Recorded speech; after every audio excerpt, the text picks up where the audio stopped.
The message arrived with a ping that sounded too sharp in the quiet of her apartment. Maeve Whitlock froze, phone in hand, staring at the screen like it had just betrayed her. "We need distance from you. Please stop contacting us completely." The words burned colder than any winter wind she'd ever felt, seeping through the walls of her meticulously organized apartment and settling in her chest like lead. Her coffee, half drunk and forgotten on the kitchen counter, had gone cold. She couldn't hear the usual hum of traffic outside, couldn't hear the faint jazz from the neighbor's speaker, couldn't hear anything at all. Just that line of text, repeating itself in her mind over and over. Her fingers hovered above the keyboard, trembling, then steadied as she typed a response. Measured. Polite. But she didn't press send. Not yet. They had no idea what that moment would cost them.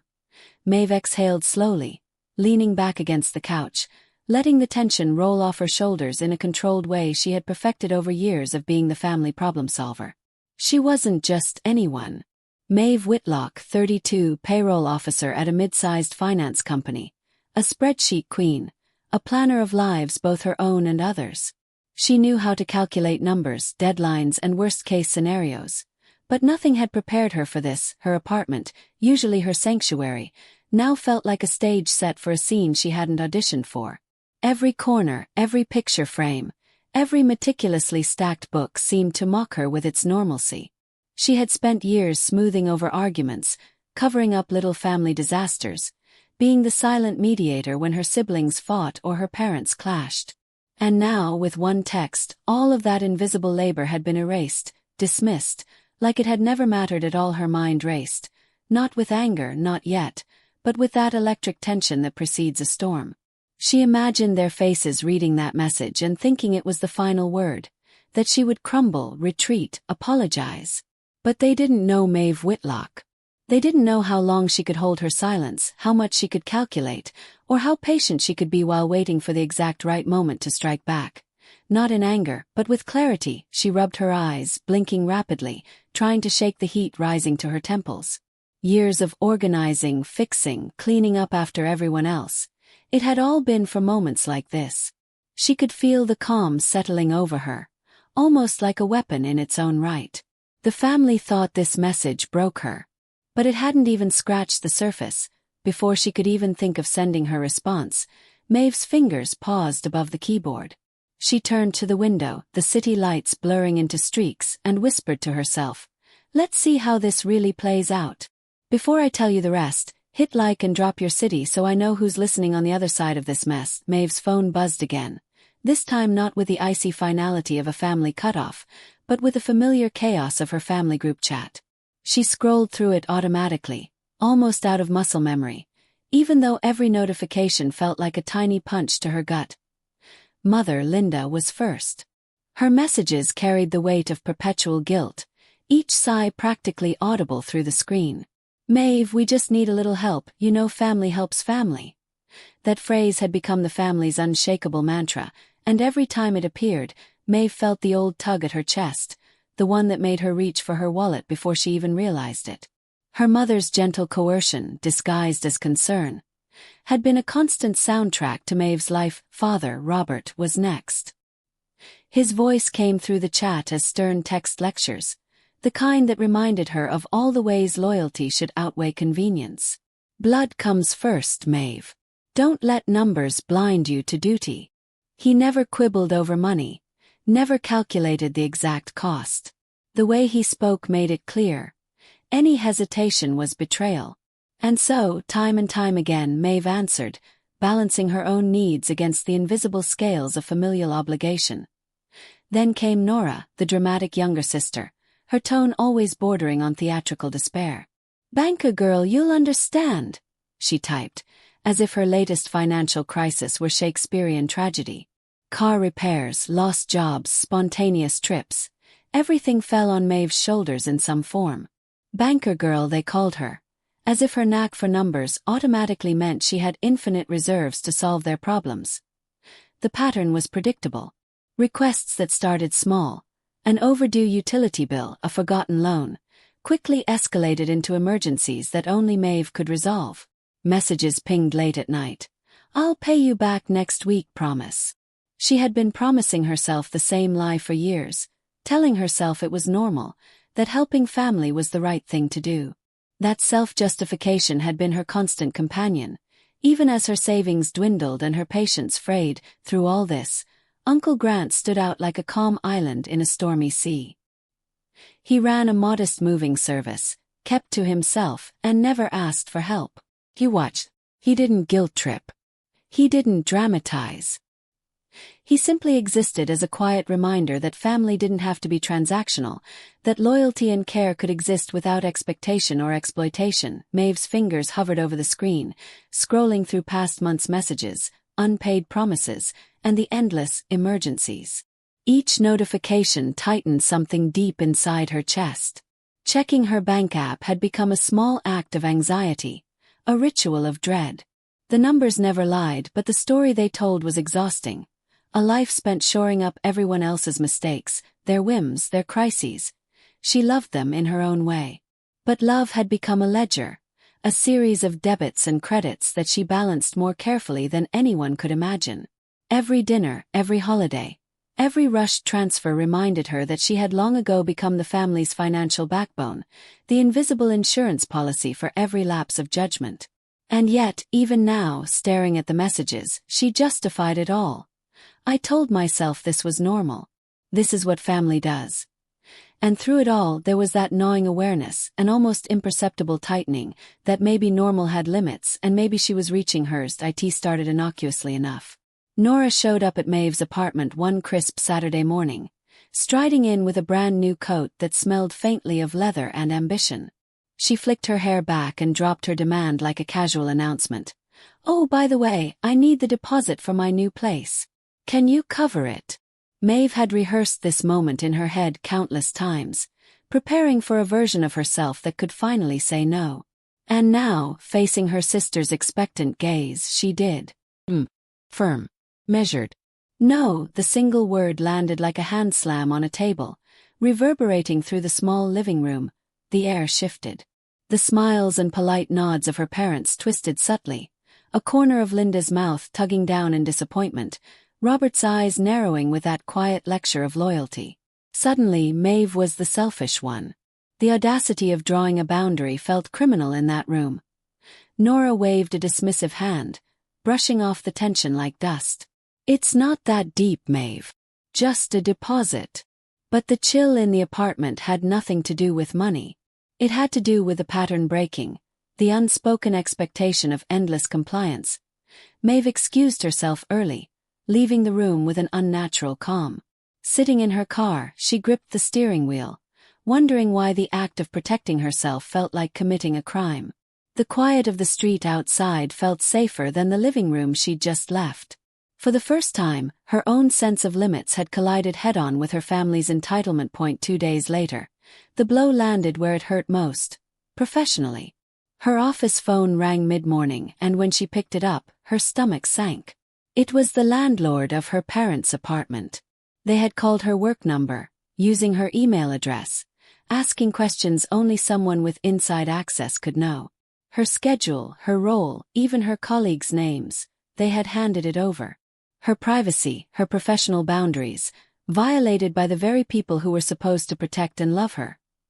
The shock numbed her briefly, a cold, spreading disbelief. That evening, she confronted them in their apartment, the living room now an arena of casual cruelty. Their responses were all too familiar. Linda's sighs heavy with faux disappointment, Robert's voice a warning about tone and professionalism, Nora's smirk that dripped with entitlement. "We feel attacked," her mother said. "Take that tone with your co-workers," her father lectured. "Should we tip you now or later?" Nora added, like the world owed her Maeve's compliance. Every word, every inflection, had been delivered with muscle memory. The practiced casual cruelty Maeve had internalized over decades of being the family problem solver. This was not an accident, not a misunderstanding. It was a pattern, one that had been drilled into her for years, and now it had escalated beyond money, beyond obligation, into something more insidious. The violation of trust, the crossing of lines that should never have existed. Maeve felt the weight settle in her chest. The boundary she had drawn, her simple human no. had unleashed a response that revealed everything she had been sacrificing, everything she had been silencing, and everything she had been tolerating. This was it, the final straw. The ping came just after lunch, a sound so ordinary it almost didn't register. Maeve glanced down at her phone, expecting another routine notification, maybe a work email or a reminder. Instead, the screen flashed with words that were cold, deliberate, and final. "We need distance from you. Please stop contacting us completely." There was no trembling, no tears. Just a click inside her chest, a precise snap of clarity. The culmination of years of silent labor, endless debt, emotional and financial, suddenly aligned. This was not betrayal. This was revelation. Before she could dwell on it, her phone rang. The caller ID read Uncle Grant.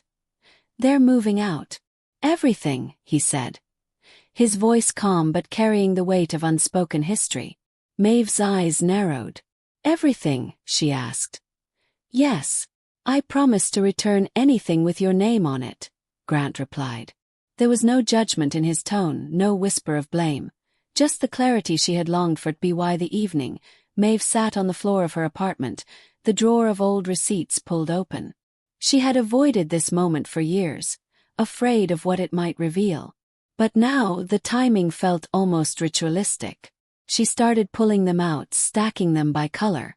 Green for housing, yellow for utilities, blue for transportation, red for medical, purple for miscellaneous. Each category was a visual confession of her hidden labor, a ledger of dependence she had carried alone. As the piles grew, she spread them across the floor. The floor became a mosaic of her sacrifices, the subtle patterns of exploitation laid bare in ink and dates. Housing, utilities, transportation, medical, small emergencies, repeated requests, every receipt a thread in a tapestry of obligation she had thought of as normal, as love, as family. For the first time, she saw it for what it truly was. This wasn't support. This wasn't love. This was dependence disguised as duty. Elias arrived quietly, carrying 2 mugs of coffee. He sat beside her, eyes scanning the chaos of color-coded proof, and read the text aloud. "We need distance from you. Please stop contacting us completely." The words had power now, but it wasn't the power of shame, it was clarity. "I'm done," Maeve said, her voice steady, almost serene. She traced her finger along a green pile, then a yellow, then a blue, letting the weight of the acknowledgement sink in.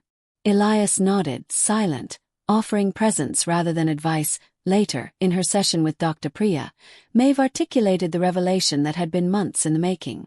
"Ending a financial entanglement isn't abandonment," she said. "It's self-preservation." Priya smiled gently, validating the boundary Maeve had fought to define. The receipts, the phone calls, the color-coded truth, they were more than documentation.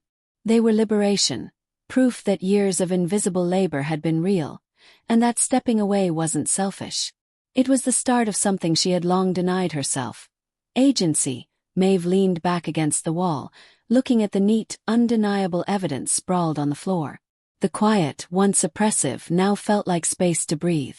The pieces were out, the patterns visible, and for the first time in years, she didn't feel guilty. She felt free. Maeve had gone to bed the night before with her phone on silent, face down on the pillow beside her. She told herself she needed rest, needed distance from the storm of texts and obligations that had been piling up for years. The apartment was quiet, her receipts tucked safely away, the color-coded proof waiting patiently for the morning. Morning arrived with the subtle brutality of a tidal wave. Her phone buzzed incessantly, vibrating across the bed in a rhythm that felt almost accusatory. She flipped it over. A storm of messages awaited. "Where are you? You're being dramatic. Answer us, Maeve." Her chest tightened as she read them. The contradiction was staggering. They demanded distance, yet they flooded her with questions, accusations, and half-hearted apologies. Her parents' voices, her sister's frantic typing, even the extended family chiming in. Everyone seemed to be pulling at her attention while claiming they wanted her to step back. Maeve took a deep breath, letting the clarity she had discovered over the past few days settle into her bones. She laid out the piles of color-coded receipts on the kitchen table again. Green for housing, yellow for utilities, blue for transportation, red for medical, purple for miscellaneous. Each stack was methodical, precise, undeniable. She photographed every pile, each image a visual ledger of 7 years of payments, of favors, of silent compliance. Then she typed, carefully, deliberately, every word a hammer strike in a construction of truth. I'm honoring your request for distance. Here is a summary of the past 7 years of financial support I've provided to the family. Photos attached, deadlines highlighted, every transaction documented. The final line was almost ceremonial. I'll cancel my direct deposits first thing. She pressed send. Then silence. For 2 minutes, nothing. Then the flood began. Mom. What is this supposed to mean? Dad. Money is not the same as family. Nora. You're sick. You did this to humiliate us. And then the extended family, the aunts, uncles, cousins, all piling on in a mix of disbelief, indignation and faux concern. The texts multiplied by the minute. Every buzz of her phone felt like a small explosion of guilt, tripping, but Maeve didn't flinch. She had documented proof, the ledger of truth, and she refused to be drawn into chaos. Her mother tried to clarify. We meant distance from your attitude, not from you. Maeve's response was ice, succinct, undeniable.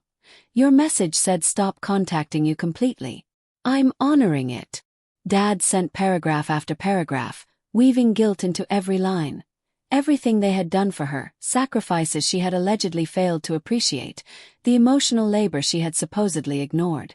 Nora followed with emotional blackmail about the dangers of the neighborhood, insinuating she was abandoning them in unsafe conditions. The calls started, ringing through her apartment, multiple lines lighting up at once. She let them go to voicemail, the do not disturb icon a small glowing shield between her and years of manipulation. As the day wore on, the storm of messages evolved. Panic, anger, guilt-tripping, pleading, denial. But Maeve remained calm, methodical, and resolute. Every notification was a reminder of what she had endured, and of the freedom she now claimed. Finally, she leaned back in her chair, scrolling through the unending messages without opening them. For the first time, the ledger of her life, the green, yellow, blue, red, and purple receipts, felt like armor. 7 years of work, 7 years of compromise, 7 years of invisible labor, all visible now. And she didn't feel guilty. She felt validated, clear, and powerful. Drop a green heart if you've ever had to show receipts to prove your worth to family. The text from Uncle Grant arrived mid-morning, simple and understated. Dropping off some boxes today. Thought you might want these back. When Maeve opened the first box, she felt a strange mix of nostalgia and disbelief. Inside were unopened gifts she had bought years ago. Holiday presents, small tokens of thoughtfulness, stacked neatly, as if waiting for acknowledgement they had never received. Each item was a reminder of the countless times she had extended herself, offering not just money but love, attention, and effort that had been casually pushed aside or forgotten. Grant stood quietly nearby as she unpacked. His presence a calm contrast to the storm that had become her family. You did a lot more for them than they ever admitted, he said, and for the first time, Maeve allowed herself to feel validation from someone who truly saw her. Meanwhile, the family group chat erupted again. Messages flew faster than she could scroll. Embarrassment, anger, guilt, pleading. Your father isn't sleeping. You owe me respect. How am I supposed to call work? Even extended relatives chimed in, each message layering shame over the last. Maeve's response was minimal, deliberate. I'm not discussing money anymore. The phrase landed with the weight of finality, like a door firmly closed. She didn't explain, didn't justify. Instead, she pivoted, uploading budget templates, renter's aid resources, utility contact information, tools, not cash, empowering them rather than enabling. At the bottom of one note, she added a simple affirmation. You're capable. You always have been. Hours passed, and the storm gradually shifted from pleading back into resentment. Then at 2 a.m. the final blow arrived. Her mother's message, cold and absolute. If you do this, you're dead to me. Maeve stared at the line longer than she expected. For decades, words like this would have struck her like lightning, sending guilt surging through her veins. But now there was nothing but a strange, unfamiliar sensation. Relief. She didn't feel pain. She didn't feel sadness. She felt the quiet liberation of someone finally stepping out of the gravitational pull of a family's entitled demands. Her reply was almost casual. "I'm sorry you feel that way." Simple. Non-provocative. Boundary intact. She placed her phone face down on the counter and leaned back, taking a deep, steadying breath. The feeling that scared her most wasn't anger or guilt, but relief, a calm, terrifying sense that she had finally prioritized herself without shame. For the first time, Maeve allowed herself to see it clearly. She had done the work, she had given more than anyone had recognized, and now, for the first time, she could walk away with her dignity intact. The chaos, the guilt, the manipulation, they were hers to leave behind, and she finally could. The morning after was startlingly quiet. The family group chat, once a relentless barrage of demands, guilt, and panic, lay dormant. Maeve scrolled through the messages one last time, half expecting a storm that never came. Instead, there was silence, the kind that felt unnatural yet soothing. She moved through her apartment without the usual tension, making coffee without bracing for another crisis. For the first time in years, she wasn't preparing for a battle she hadn't chosen. She was simply living her morning. The small acts of self-care felt revolutionary. Passwords were changed, her card removed from shared services, and direct deposits ended. Each confirmation pinged through her accounts like a tiny exhalation of freedom. Every notification, a cancelled payment, a blocked access, a severed tie, felt like threads wrapping around her ribs finally being cut. The weight she had carried silently for years began to lift. Later that day, her session with Dr. Priya brought clarity. "Peace can feel dangerous when you've lived in chaos," Priya said, and Maeve realized the truth in her words. For so long, calm had felt like a trap, a prelude to guilt, a signal that she was failing in her duties. Now, the quiet was nothing to fear. It was the space she had earned. Elias arrived with takeout, settling beside her on the couch. His presence was grounding, a reminder that support could exist without expectation. "I'm proud of you," he said softly. For the first time, Maeve believed it herself. Weeks passed, and life became clearer, not louder. She walked down the street without checking her phone every few seconds. She cooked dinner without waiting for someone to call asking for money, help, or attention. Quiet transformed from a void into freedom, each moment of calm reinforcing the choice she had made. The lessons she had learned were etched deep. Love without respect isn't love. Boundaries aren't cruelty, they're survival. You can't save people who see you only as a resource. Financial obligation is not the same as family. These truths, once abstract, were now lived experiences, proving the strength in stepping back and refusing to enable exploitation. Grief came, yes. Not for losing them, but for finally seeing the truth. She mourned the years of invisible labor, the countless compromises, and the silence she had maintained to keep the peace. But that grief was different. It was recognition, acceptance, and a quiet release rather than pain. Maeve took up space in her life without apology. She allowed herself to occupy time, attention, and energy for herself. The city outside her window moved at its usual pace, but for the first time, she felt aligned with her own rhythm, her own priorities. The financial separation complete, the therapy breakthrough achieved, and the quiet embraced, Maeve understood the essence of freedom. It was not chaos without them, but peace with herself. If you've ever had to step back from someone you cared about just to save yourself, share your story in the comments. And if this resonated with you, hit subscribe so you don't miss the next chapter, because setting boundaries is just the beginning. What would you have done in this situation? Comment below. Tag someone who needs to hear this message today. And stay tuned, part 2 is coming soon. What happened when they showed up at my door 6 months later? Make sure you're subscribed.